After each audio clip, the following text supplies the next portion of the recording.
My name is George Retes. I'm here today not to reopen old wounds, but as a veteran, a father, and an ordinary person who still believes in the promise of this country and the values represented by our flag.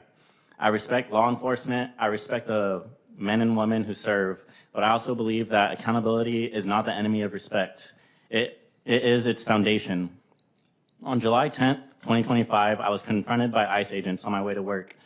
I want you to understand exactly what that looked like. Not because I want sympathy, but because it exposes a crack in the law that must be fixed. I was driving to my job as a security guard at a licensed farm in Camarillo, California. Federal immigration agents were lined across the road leading to the farm. I identified myself as a US citizen and a veteran, but that didn't matter. Agents smashed my window, sprayed tear gas and pepper spray into my car, dragged me out. I was choking on gas, unable to breathe, while officers shouted conflicting commands even after I complied. They pinned me down, one kneeling on my back and another kneeling on my neck, while my hands were already behind me. I was first taken to a Navy base where agents collected my DNA, and after that, I was taken to a detention center and held for 3 days without charges. No phone call, no lawyer, no medical care, even though my skin burned from the chemicals. I wasn't allowed to shower.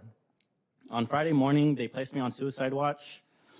Suicide watch is a yellow concrete room with a concrete bed and a thin mattress.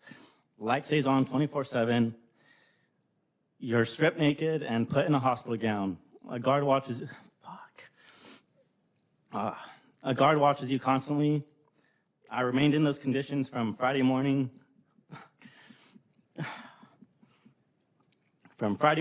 until the moment I was released. My family had no idea where I was. I was released without explanation and without a single charge.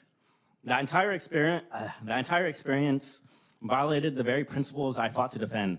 And here's the truth. It happened because of a gap in the law that allowed it.